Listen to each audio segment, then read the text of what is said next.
Hi hello friends. நான் அஸ்வின் பாபு. இன்னைக்கான வீடியோல என்ன பார்க்க போறோம்னா, ஜஸ்ட் ஒரு சிம்பிளான திங் தான். பட் ஆனா லைஃப்‌க்கு ரொம்பவே முக்கியமான ஒரு மேட்டரா இது பார்க்கணும். என்னன்னு பார்த்தீங்கன்னா, இன்வெஸ்ட்மென்ட்ஸ். இன்வெஸ்ட்மென்ட்ஸ் எந்த அளவுக்கு முக்கியம்? யாருக்கு முக்கியம் பார்க்கும்போது, இன்வெஸ்ட்மென்ட் இங்க எல்லாருக்குமே முக்கியம். பட் ஆனா சில பேரு தன்னுடைய சேவிங்ஸையே மிகப்பெரிய இன்வெஸ்ட்மென்ட்டா நம்பி ஏமாந்துகிட்டு இருக்காங்க. ஃபார் எக்ஸாம்பிள் அவங்களோட பேங்க் அக்கவுண்ட்ல சும்மாவே அமௌண்ட் வச்சிருப்பாங்க. இல்லன்னா உண்டியல்ல சேர்த்து வைக்கிற பழக்கம் இப்ப நெறைய பேருக்கு கிடையாது. பட் ஸ்டில் அவங்களுடைய பேங்க் அக்கவுண்ட்ல சேவ் பண்ணி வச்சிருப்பாங்க பார்த்தீங்களா? அத வந்து மிகப்பெரிய இன்வெஸ்ட்மென்ட்டா தனக்குன்னு ஒரு அமௌண்ட் இருக்குன்ற ஒரு செக்யூரிட்டியா நம்பி வாழ்ந்துட்டு இருக்கவங்க நெறைய பேர் இருக்காங்க. பட் ஆனா அது மிகப்பெரிய தவறான்னு கேட்டீங்கன்னா, கண்டிப்பா கிடையாது. அது வந்து ஏஜ பேஸ் பண்ணி தான் இருக்கும். கிட்டத்தட்ட ஃபார் எக்ஸாம்பிள் ஒரு 20-25 அந்த மாரி ஏஜ் இப்ப தான் அவங்களோட கெரியர ஸ்டார்ட் பண்றீங்க அப்டின்னா, அவங்களுக்கு சேவிங்ஸ் தேவையான்னு கேட்டா கண்டிப்பா கிடையாது. குறிப்பிட்ட அளவுக்கு மேல. இதே ஒரு 45க்கு மேல நீங்க போறீங்க, 50 கிட்ட போயிட்டீங்க, ரொம்ப பெரியவங்க ஆயிட்டீங்க அப்டின்னா, அவங்களுக்கு கண்டிப்பா இன்வெஸ்ட்மென்ட் தேவையான்னு கேட்டா, கண்டிப்பா கிடையாது. என்ன பொறுத்தவரைக்கும் அவங்களுக்கு சேவிங்ஸ் ரொம்ப முக்கியம். ஓகேங்களா? ஸோ இந்த மாரி தான் வந்து பார்த்தீங்கன்னா, பேஸ் பண்ணி நம்ம வந்து நம்மளுடைய இன்வெஸ்ட்மென்ட்ஸ வச்சுக்கணும். முக்கியமா இன்வெஸ்ட்மென்ட்ஸ்ல நெறைய வகைகள் இருக்கு. நெறைய டைப்ஸ் இருக்கு. மோஸ்ட்லி நெறைய பேர் ரியல் எஸ்டேட்ல இன்வெஸ்ட் பண்ணுவாங்க. சில பேர் கோல்டுல இன்வெஸ்ட் பண்ணுவாங்க.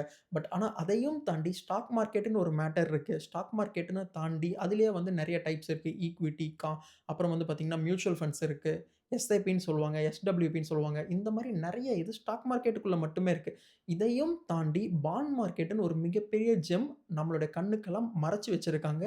ஆனா மறைச்சு வச்சிருக்காங்கன்றத தாண்டி, நம்ம அத தெரிஞ்சுக்க விரும்புறதில்ல. ஓகேங்களா? ஸோ பாண்ட் மார்க்கெட்ன்னு ஒரு மிகப்பெரிய ஆப்ஷன் இருக்கு. அதையும் தாண்டி வந்து பார்த்தீங்கன்னா, டைவர்சிஃபிகேஷன் அதாவது வந்து யுஎஸ்ஸா இருந்தாலும் சரி, ஜப்பானா இருந்தாலும் சரி, நீங்க எந்த கண்ட்ரி வந்து க்ரோ ஆகுதுன்னு நினைக்கிறீங்களோ, அந்த கண்ட்ரில உங்களால இன்வெஸ்ட் பண்ண முடியும். இந்த வீடியோல நான் ஒண்ணு சொல்லிர்றேன். நான் இதுல பண்ணுங்க, அதுல பண்ணுங்க நான் சொல்ல வரல. இந்த டைப்ஸ் ஆஃப் இன்வெஸ்ட்மென்ட்ஸ் இருக்குன்னு உங்க எல்லாருக்கும் எக்ஸ்ப்ளைன் பண்ணணும்னு ஆசைப்பட்டேன். அதுதான் இந்த ஒரு அவேர்னஸ் வீடியோ மட்டும் தான். ஓகேங்களா? ஸோ இது வந்து இத்தன டைப்ஸ் இருக்கு. இது நம்ம வந்து தெரிஞ்சுக்கணுமா, போய்க்கணுமான்னு கேட்டா, கண்டிப்பா நீங்க போக போக தெரிஞ்சுப்பீங்க. நீங்க அத ஸ்டார்ட் பண்ணீங்கன்னா மட்டும் போதும். இன்வெஸ்ட்மென்ட்ஸ்னா ரொம்ப அதிகமா காசு தேவைப்படுமே அப்படின்னு சொல்லி சில பேர் நினைக்கலாம். பட் ஆனா அது சுத்தமா அப்படி கிடையாது. கிட்டத்தட்ட ஒரு ரூ. 30 ரூ. 40 அட்லீஸ்ட் ஒரு ரூ. 50 இருந்தா கூட உங்களால ஒரு ஸ்டாக் வாங்க முடியும். ஓகேங்களா? அப்படி ஒரு குவாலிட்டியான ஸ்டாக்ஸ் எல்லாமே இருக்கு ஸ்டாக் மார்க்கெட்ல. பட் ஆனா அதுக்கு நீங்க கொஞ்சம் ரிசர்ச் பண்ணணும். For example south Indian bank எடுத்துக்கலாம். ஓகேங்களா? ஸோ எக்ஸாம்பிள்க்கு தான் சொல்றேன். இந்த மாதிரியான ரொம்பவே வந்து ஒரு நல்ல குவாலிட்டியான ஸ்டாக்ஸும் இருக்க தான் செய்யுது. நீங்க 4000, 5000 ஏன் 1,00,000க்கு கூட நீங்க போனீங்கன்னா ஸ்டாக்ஸ் இருக்கு. ஸோ அந்த மாரி ஸ்டாக் மார்க்கெட்ல நெறைய வெரைட்டீஸ் இருக்கு. ஸோ இதுதான் இன்வெஸ்ட்மென்ட். அதுவும் இல்லாம சில பேர் வந்து பார்த்தீங்கன்னா, பிசினஸ் பண்ணுவாங்க. ஸோ இந்த மாரி பெரிய பெரிய இன்வெஸ்ட்மென்ட்ஸ் ஒரு கோல்டு வாங்கணும். இப்ப நீங்க போயிட்டு கோல்டு ஒரு ஷாப்புக்கு போயிட்டு, அதாவது ஒரு ஜிஆர்டியோ எங்கேயோ ஒண்ணு கல்யாண ஜுவல்லர்ஸோ எங்கேயோ போயிட்டு கோல்டு வாங்கணும்னு ஒரு இன்வெஸ்ட்மென்ட்டா நீங்க போறீங்க அப்டின்னா, கிட்டத்தட்ட உங்களுக்கு அட்லீஸ்ட் ஒரு 10,000 ஆர் 20,000 இருந்தா தான் நீங்க 1 கிராம் அந்த மாரி வந்து வாங்க முடியும். பட் ஆனா, இதே வந்து நீங்க வந்து ரியல் எஸ்டேட்ல இன்வெஸ்ட்மென்ட் பண்ண போறீங்க அப்டின்னா, நீங்க மோர் தென் லேக்ஸ் அண்ட் லேக்ஸ் சம்டைம்ஸ் குரோர்ஸ் கூட ஆகும். இது வந்து பார்த்தீங்கன்னா, அந்த 20-25 இந்த கரியர் ஸ்டார்ட்டிங் பிகினிங்ல இருக்கவங்களுக்கு யோசிக்க முடியுமான்னு கேட்டா, கண்டிப்பா முடியாது.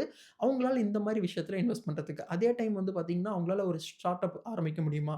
ஒரு சின்ன பிசினஸ் ஆரம்பிக்க முடியுமா? அப்டின்னு கேட்டா, அதுவும் மிகப்பெரிய கஷ்டமான ஒரு விஷயம் தான் கரியர் ஸ்டார்ட் பண்ணும்போது. ஸோ இவங்கள மாரியான பெர்சனுக்கு எது வந்து ரொம்பவே ஈஸியான ஒரு வழி அப்டின்னு பார்த்தீங்கன்னா, ஸ்டாக் மார்க்கெட் மட்டும் தான். அதுல வந்து பார்த்தீங்கன்னா, நீங்க கொஞ்சம் வந்து ஒரு அட்லீஸ்ட் வந்து ஒரு வாரத்துக்கு ஒரு மணி நேரம் ஸ்பெண்ட் பண்ணா கூட ரொம்பவே அதிகம். ஸோ அந்த மாரி ஸ்பெண்ட் பண்ணி நீங்க வந்து மார்க்கெட் ஓப்பனிங் டைம்ஸ்ல வந்து நீங்க சிம்பிளான இன்வெஸ்ட்மென்ட்ட ஸ்டார்ட் பண்ணலாம். ஈவன் நீங்க ₹20,000 ஏர்ன் பண்றீங்கன்னா கூட, உங்களால அட்லீஸ்ட் வந்து பார்த்தீங்கன்னா, ஒரு 2,000-3,000 இன்வெஸ்ட்மென்ட்ன்னு எடுத்து வச்சா மட்டும் தான், அதோடைய காம்பவுண்டிங் குரோத்த உங்களுடைய மோர் தென் 30-35 நீங்க ஒரு ஃபேமிலியா செட்டில் ஆக போறீங்கன்னும்போது, அது ஒரு ரொம்ப பெரிய ஒரு ஆப்ஷனா வந்து உங்களுக்கு வளர்ந்து நிக்கும். ஸோ, இதுதான் இன்னைக்கான வீடியோல நான் எக்ஸ்ப்ளைன் பண்ண ஆசைப்பட்டது. ஸோ, இன்வெஸ்ட்மென்ட்க்கு நெறைய வழிகள் இருக்கு. உங்களுக்கு ஏதாவது குறிப்பிட்ட வழிய பத்தி தெரிஞ்சுக்கணும் அப்டின்னா கமெண்ட் பண்ணுங்க. நான் அத பத்தி டீட்டெயிலான வீடியோ நான் போடுறேன் கண்டிப்பா. பட் அதையும் தாண்டி இந்த வீடியோ எதுக்குன்னு பார்த்தீங்கன்னா, எல்லாருமே இன்வெஸ்ட்மென்ட்ஸ்குள்ள கண்டிப்பா வரணும்.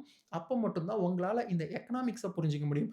எக்கனாமிக்ஸ பயங்கரமா எக்ஸ்ப்ளைன் பண்ற அளவுக்கு நான் எக்ஸ்பெர்ட்டான்னு கேட்டா கண்டிப்பா கிடையாது. பட் ஸ்டில் என்ன நடந்துகிட்டு இருக்கு? இன்ஃப்ளேஷன்னா என்ன? எந்த அளவுக்கு நம்மளுடைய மணி வந்து டவுன் ஆகிட்டு போயிட்டுருக்கு. அதாவது நம்ம இந்தியன் மணி உலக கரன்சிய கம்பேர் பண்ணும்போது, அதாவது டாலர கம்பேர் பண்ணும்போது, மிகப்பெரிய அளவுல வீழ்ச்சி அடைஞ்சுகிட்டு இருக்கு. நம்மளுடைய இந்தியாவோட குரோத் அதிகமா ஆகிட்டு தான் இருக்கு. பட் அதே சமயத்துல பொருளாதாரம் வீழ்ச்சி அடைகிற ஒரே காரணத்தினால நம்மளுடைய சேவிங்ஸ் வந்து நமக்கு சுத்தமா பத்தாது. நம்ம இன்ஃப்ளேஷன்லயே நம்ம சேவிங்ஸ் காணாம போயிடும். ஸோ இதுக்கான ரீசன் தான் இதுக்கான ஒரு மிகப்பெரிய சொல்யூஷன் தான் இன்வெஸ்ட்மென்ட். ஸோ எல்லாரும் இன்வெஸ்ட்மென்ட்ட பண்ணணும். உங்களுக்கு ஏதாவது ஸ்பெசிஃபிக்கா எதைய பத்தி தெரிஞ்சுக்கணும்னா கமெண்ட் பண்ணுங்க. நான் அத பத்தி பெரிய டீட்டெயிலான வீடியோ கண்டிப்பா மேக் பண்றேன். நாளைக்கான வீடியோல பார்ப்போம். இந்த வீடியோ புடிச்சிருந்தா லைக் பண்ணுங்க, ஷேர் பண்ணுங்க, சப்ஸ்கிரைப் பண்ணுங்க. நாளைக்கு வீடியோல பார்ப்போம். Thank you. பாய்.